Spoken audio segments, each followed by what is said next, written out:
Kalau Habib itu memang mau dijadikan target awal, Habib bisa dihabisin atau diambil dari rumah. Jangan lupa, saat itu Habib sudah mendapat panggilan yang ke-1. Habib tidak datang, keluar panggilan yang kedua. Saya waktu itu bersama teman-teman mengusulkan kalau tidak mau datang, buat surat. Ternyata surat itu surat diterima tapi dianggap tidak berlaku. Nah, makanya lah mulai ditongkrongin di Sentul, di rumah Habib. Itu sudah 2 hari apa 3 hari? 2 hari ditongkrongin, nggak diapa-apain. Karena kalau dia nangkep, harapannya mereka, kalau mereka benar-benar mau menangkap basah, atau karena orang dipanggil sekali 2 kali tidak mau hadir, kan dijemput paksa, Habib bisa diambil. Mereka tidak. Mereka memang mencari. Jadi ada 2 skenario. Satu skenario sesuai dengan prosedur laporan polisi, Habib mau diproses, ya, kaitannya dengan panggilan, tapi ada perintah lagi dari atas, skenario yang lebih jelek. Nah, ditunggulah, ternyata begitu Habib keluar, barulah mulai di situ terjadi kejar mengejar. Kalau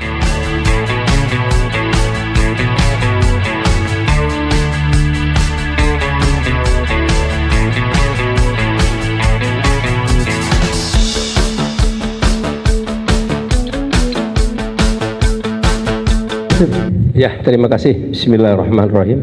Assalamualaikum warahmatullahi wabarakatuh. Alhamdulillah, wassalatu wassalamu ala rasulillah wa ala alihi wa sahbihi wa mawala. Yang saya hormati Bapak Marwan Batubara, samping kanan saya, sebelah kiri saya adik saya Aziz Yanwar, dan Profesor Refli Harun dan Sohibul Bait. Ini yang rindu, saya sudah lama nggak bertemu ini, hanya lihat di TV terus saya. Dan para hadirin semuanya, ada Pak Fikri Barino, terus ada Master Damai Lubis, dan ibu-ibu dan bapak-bapak semua yang ada di tempat ini. Rizal Fadila baru datang dari Bandung. Waduh, orang yang kelihatan di belakang. Ini dari Lampung juga ibu kita ini. Jadi begini,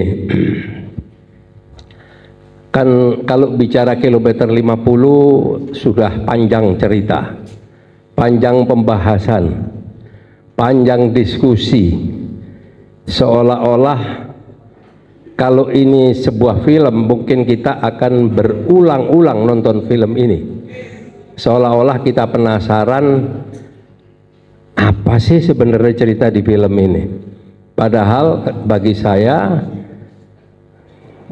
tidak lagi memerlukan waktu panjang, tapi kapan kita akan memulai mengangkat masalah ini. Masalah ini bukan masalah yang sifatnya mendadak. Masalah ini sudah diskenariokan, bahkan sudah dirapatkan beberapa kali. Dari mana kata dirapatkan beberapa kali? Saya langsung mendengar dengan telinga saya orang dalam menyatakan, saya pernah rapat itu berkali-kali tapi saya tidak pernah dilibatkan. Ya. Saat itu Kapolrinya adalah Idam Aziz, Kapoldanya adalah Fadel, Kabareskrimnya adalah Listio Sigit. Saat-saat itu yang namanya Kapolri itu kewenangannya mungkin tinggal setengah, atau mungkin sekitar 40%. 60%-nya lebih banyak dikendalikan oleh di luar Kapolri, di luar Polri, yaitu di 3 huruf. Cerita tadi sudah sempat disinggung oleh Saudara Aziz, adanya kita waktu duduk di Megamendung, kita kebetulan duduk di rooftop, Habib lagi menemuin beberapa orang-orang media. tiba-tiba drone berjalan. Bahkan kita sempat bercanda, drone gitu kan. Ternyata operator drone ketangkap di pintu masuk oleh Laskar, oleh penjaganya Habib Rizik, dan akhirnya tadi yang seperti diceritakan Saudara Aziz, bahwa sampai beruntun Munarman turun, Munarman memeriksa, dibuka ada kartu anggota bla bla bla bla. Bagi intelijen, kalau operasinya ketahuan, itu sama dengan orang mabuk atau kalap. Nah, disitulah sudah mulai menjadi target. Di pihak Polri bagi saya itu hanya menerima feeding saja, menerima order. Ya, ini ada order, kerjakan. Berjalanlah waktu. Kalau Habib itu memang mau dijadikan target awal, Habib bisa dihabisin atau diambil dari rumah. Jangan lupa, saat itu Habib sudah mendapat panggilan yang ke-1. Habib tidak datang, keluar panggilan yang kedua. Saya waktu itu bersama teman-teman mengusulkan kalau tidak mau datang, buat surat. Ternyata surat itu surat diterima tapi dianggap tidak berlaku. Nah, makanya lah mulai ditongkrongin di Sentul, di rumah Habib. Itu sudah 2 hari apa 3 hari? 2 hari ditongkrongin, nggak diapa-apain.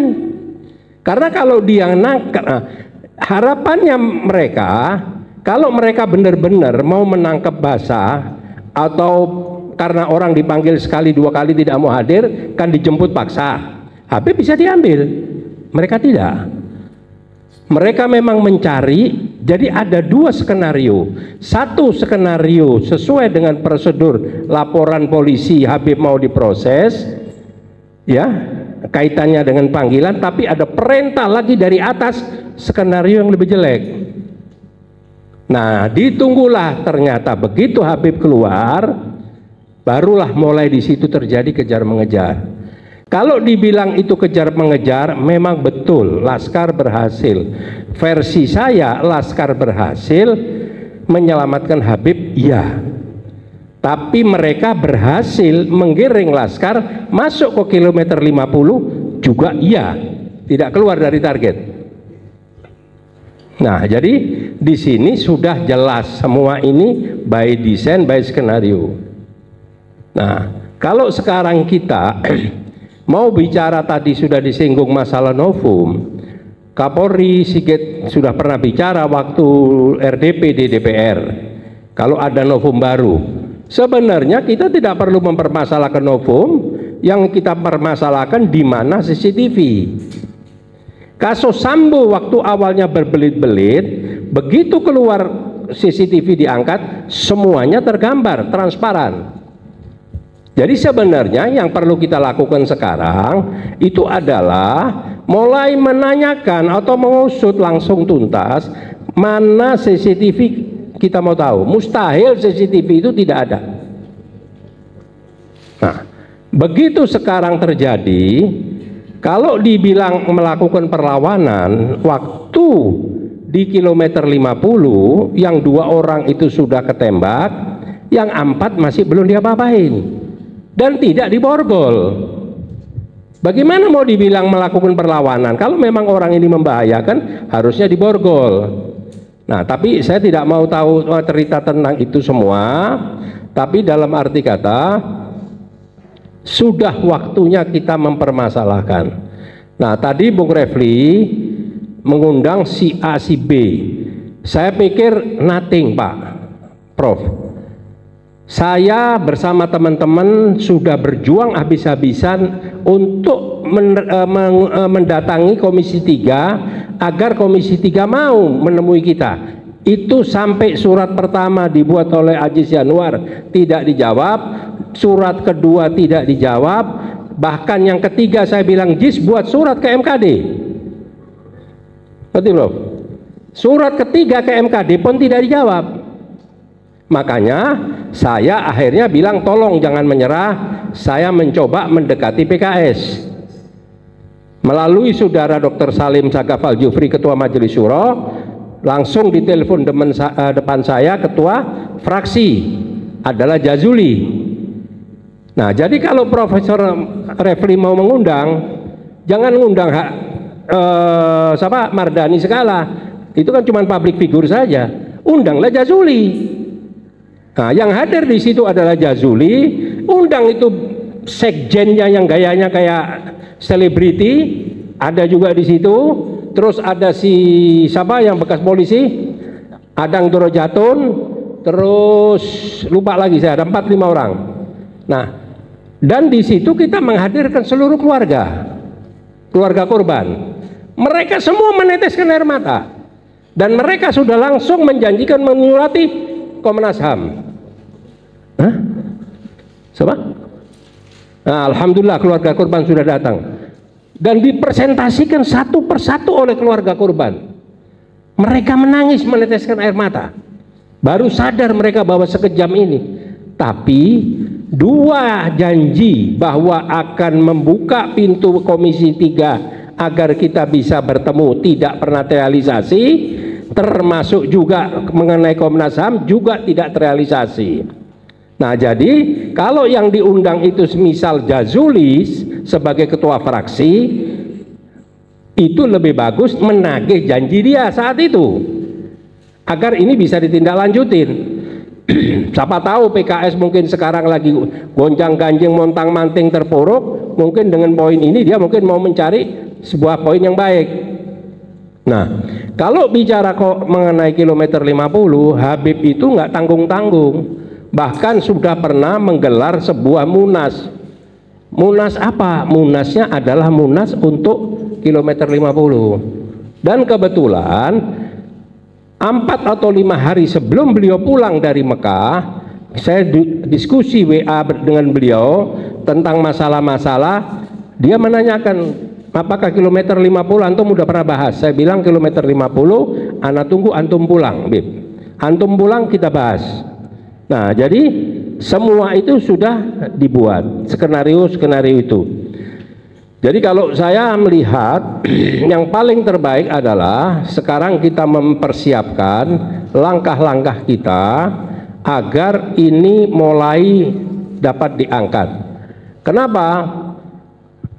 Satu-satu sudah mulai pensiun, sudah tidak berdinas. Contoh, Sambo sudah masuk penjara. Beberapa orang yang mendampingi Sambo yang ikut di dalam rapat-rapat itu juga sudah masuk, sudah dinonaktifkan. Idam sudah pensiun. Sebentar lagi Lestio Sigit juga akan berakhir di tahun 2025. Nah, jadi akan lebih sulit kalau sudah menjadi orang-orang biasa. Nah, versi saya saat itu Sigit sedang jadi Kabareskrim. Nah, versi saya dia tidak mengetahui semua permasalahan ini karena saat itu yang namanya Kapolri saja kewenangannya kalah sama Sambo, apalagi cuman Kabareskrim. Kenapa saya bisa menyatakan begitu? Kasus ini pernah mau diambil alih dari Polda menuju ke Mabes Bareskrim. Nah, sempat saya berdiskusi diundang, saya menyatakan ini barang panas, barang kotor, jangan diambil, kalau diambil akan selesai jelek.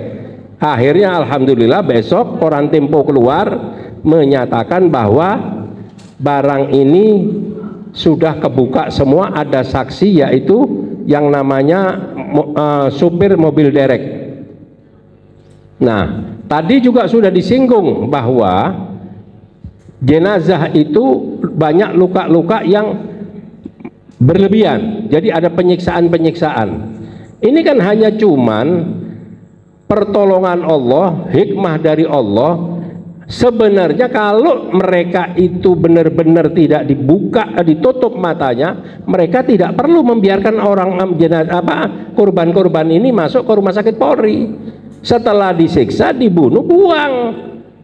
Tapi Allah membuat skenario lebih bagus, dibuatlah, masuklah ke rumah sakit Polri, dan akhirnya alhamdulillah dibawalah kembali ke Petamburan. Bahkan saya sampai 4 jenazah atau 5 jenazah ikut memeriksa, ikut memandikan sampai selesai semua.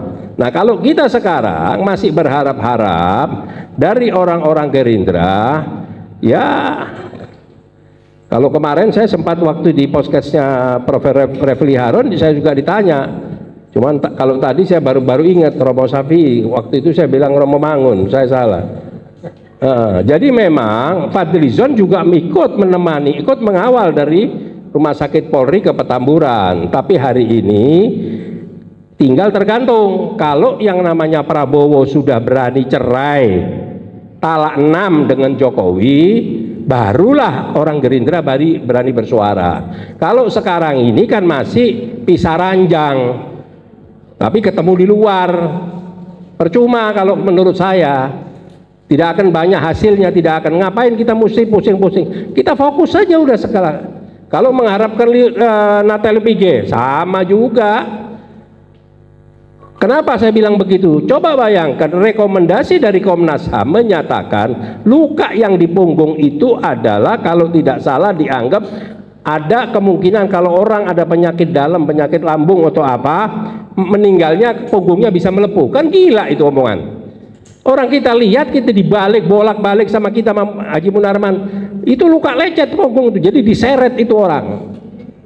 Nah, jadi itu Prof, yang bisa saya sampaikan tadi. Jadi memang ini sudah diskenariokan, dan saat itu versi yang saya dengar itu rapat-rapat itu yang adakan adalah Sambo, ya. Dan orang yang mencerita sama saya, orang juga berbintang, menyatakan saya tidak pernah diajak, mustahil, ini nggak masuk akal, mestinya saya tahu nih, kalau saya tahu saya akan cegah dan lain sebagainya. Ini versi yang saya dengar. Saya pikir mungkin itu. Terima kasih atas kesempatan yang diberikan pada saya. Mohon maaf kalau ada tutur kata atau hal-hal lain yang kurang berkenan. Terima kasih Prof. Sekaligus saya kembali ke tempat.